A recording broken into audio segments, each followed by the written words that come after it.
መንግስቲ ኢትዮጵያ ኣብ ልዕሊ ኤርትራ ኮነ ትግራይ ኣብ ዝሓፀረ መዓልታት ከቢድ ኩናት ክውልዕ መደብ ከም ዘለዎ ልፍዓት ተስፋ ኣለኒ ወይ ከዓ ብርሃነ ገብረገርግስ ገሊጹሎ። ብርሃነ ገብረገርግስ ኣብዚ ጉዳይ ሰፊሕ ዝበለ ትንታነ ሒዙ ወፂሎ ብዝርዝር ናባኹም ክነብሎ ኢና። ሰላምታ ይረስዓላን ሰላም ከመይ ትጸንሑ ክቡራትን ፍትዋትን ተኸታተልቲ መደብ ሳባዊን ታይምስ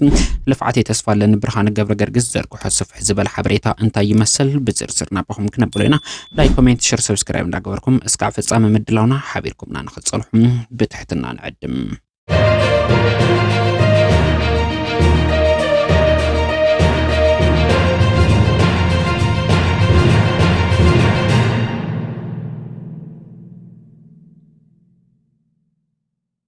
أبي حمد علي بقرر سلزت حنقه كينات كجبر والسينيوم كم ناتي إمنات أبحث إير معلتات ناب كينات زعت ولو حموش تنقرات اللو كبل يتقسم اتقدمي حورات عرب إمريتس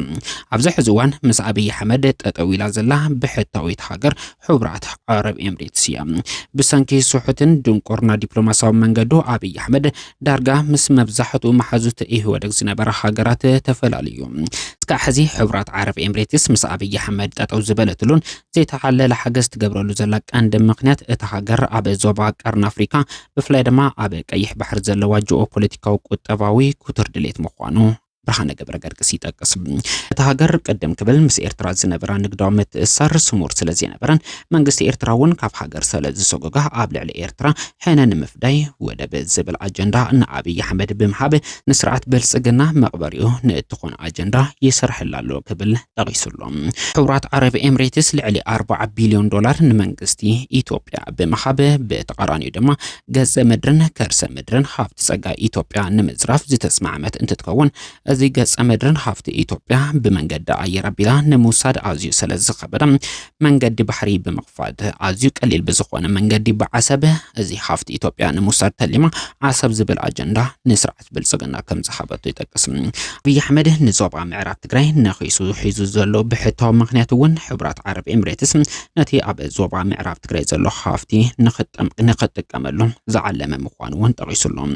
ስለዚ እቲ ኩናት ሕቡራት ዓረብ ኤምሬትስ ደፊኣ ታምጾ ዘላይ ክብል ዝጠቀሰ እንትኸውን ኣብዚ ነጥቢ ኣብ ሱዳን ትርከብ ኣርሚ 70 ንመንቀስቃስ ሓምዳን ዳጋሎ ብግልጽ ክትከታተል ግድን ይክብል ጠቂሱሎም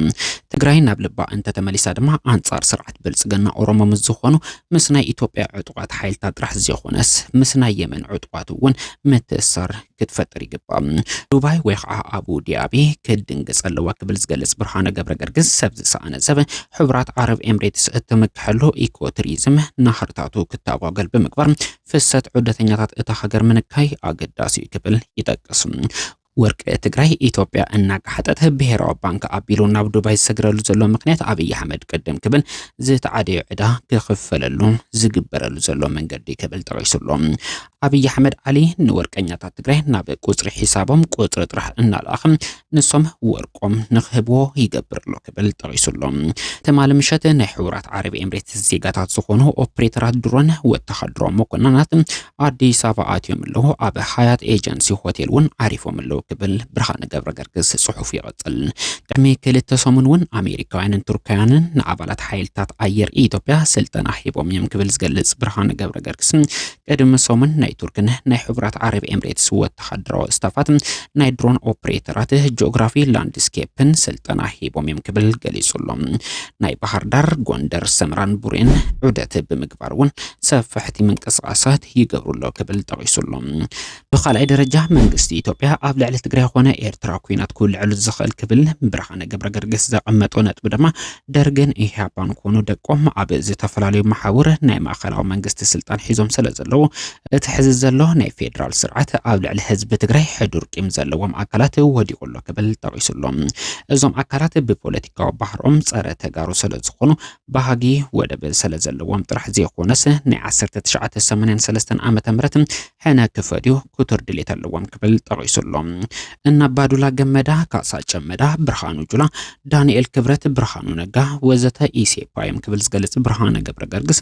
ኣብይ ኣሕመድ ነዞም ድሕረት ብዝግባህ ይጥቀም ይጥቀመሎም ክብል ጠቂሱሎም ሳልሳይ ክብል ዝጠቅስ ብርሃነ ገብረገርግስ ድማ ውሽጣዊ ፖለቲካዊ ኩነታት ኢትዮጵያ ንአብይ አሕመድ ናብ ዝለዓለ ወጥሪ ስለዝሸመሞ ካብዚ ንምህዳም ኩናት ክውልዕ ይግደድሎ ክብል ጠቂሱሎም መረፃ ፈጺሙ ዘይሕሰብ ክብል ይጠቅስ ራብዓይ አብይ አሕመድ ንባንዳታት ትግራይ ብፍላይ ከዓ ንጀነራል ጻድቃን ገብረትንሳኤ ጀነራል ወደ ሸብር ጀነራል ዮሐንስ መንጋገ ጌታቸው ረዳን ሳሞራ ዩኑስን ዝመሳሰሉ ባንዳታት ተጠቂሙ ወተሃድራን ፖለቲከኛታትን ሒዙ ንሕወሓት ከጥፍ ከም ዝኽእል ስለዝኣምን ናብ ዓሰብ ኣብ ዝገብሮ ፍሪ እቲ ኩናትን ፖለቲካን ብዝሓሸ ብቕዓት ክመርሑ ዝብል ሽውሃት ስለዘለዎ ክብል ጠቂሱሎም ሓምሻይን ናይ መወዳእታን ከዓ ንሕና እውን ሱቅ ስለዘይነብል ክብል ብርሃነ ገብረገርግስ ይጠቅስ ከምዚልና ኣይንቐጽልን ናይ ግድን ሓዲዩ ክፍጠር ኣለዎ ውጽዕ ህዝቢ ክዕወት ኣለዎ ክብል ብርሃነ ብወገን ትግራይ ዘሎ ምክንያት ይጠቅስ በሐፈሻ አጀንዳ ዓሰብ በዋናነት አጀንዳ ሕብራት ዓረብ ኤምሬትስ ኮይኑ ንአብይ አሕመድ ድማ መናውሒ ዕድመ ስልጣን ተገይሩ ዝሕሰብ ክብል ጠቂሱሎም ውጽኢቱ ግና ሓራ መሬትን ቲዲኤፍን ካልኦት ተቃለስቲ አንጻር ጨቋናይ ስርዓት ብልጽግና ኦሮሞን ቆላ ተንቤንን ዘይኾነን ሰሜን ሸዋ ከም ዝኸውን ንጻት ዘጠራጥር ነገር ይብሉን አብይ አሕመድ አሊ ኩሉ ፉሊ ኃይልን ፖሊስ ክልል ኦሮሞ ናይ መከላከያ ዩኒፎርም አልቢሱ ናብ ወተሃድራዊ ማዕስከራት በአውቶቡስ እናጓዓዘም ሰሞን የመረቀለኹ ዝብል ፕሮፓጋንዳ ድራማ አብ መስራሕ ተጸሚዱሎም ሓደ ምሳይ አብ ወለጋ ዛዕበየ አባል ፌደራል ፖሊስ ብሬ የምናውቀው ልዩ ኃይል ጓደኛችን ለሶስተኛ ጊዜ ወተሃድር መስሎ ተመርቋል ኢሉ ክምስ አቢሉኒ ክብልውን ወሲኹ ይጠቅስ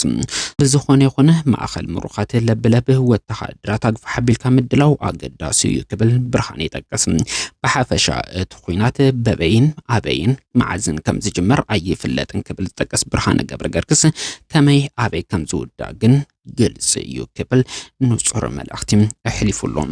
ስርዓት ብልጽግና ካብ ቀረባ መዓልታት ጀሚሩ ንኩናት ድሉ ከም ዝኾነ ዘመልክት ሓበሬታ ከንጸባርቕ ተራእየሎም ብፍላይ ዋና አዛዚ ሰራዊት ምክልኻል ኢትዮጵያ ዝኾነ ፊልድ ማርሻል ብርሃኑ ጁላ ተማሊ ኣብ ዝተኸበለ መበል 118 መዓልቲ ሰራዊት ምክልኻል ኢትዮጵያ ኣብ ዘሕለፎ መልእኽቲ በባሌም በቦሌም በርባሕሪ ክንረክብና ክብል ዘሕለፎ መልእኽቲ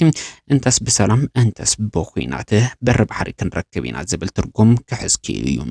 ኣብዚ ብተወሳኺ ተማሊ ፊልድ ማርሻል ብርሃኑ ጁላ ልዕሊ 12,000 ሰራዊት ሓደሽቲ ከም ዘመረቀ መጥቃሱ ዝዝከር እንትኸውን ብተመሳሳሊ ሓይሊ ባሕሪ ሓይሊ ኣየርን ሓይሊ ምድርን ኣዝዩ ብዝተጠናኸረ መልክዑ ውዳቡ ኣጠናኺሩ ብምቕጻል ሕቶ ህልውና መንግስቲ ኢትዮጵያን ህዝቢ ኢትዮጵያን ዝኾነ በር ባሕሪ ውሕስ ንምግባር ኣብ ሙሉእ ቁመና ይርከብ ክብል ምስ ሰራዊቱ ኣተሓይዞ ኣብ ዘሕለፎ መልእኽቲ ገሊጹሎም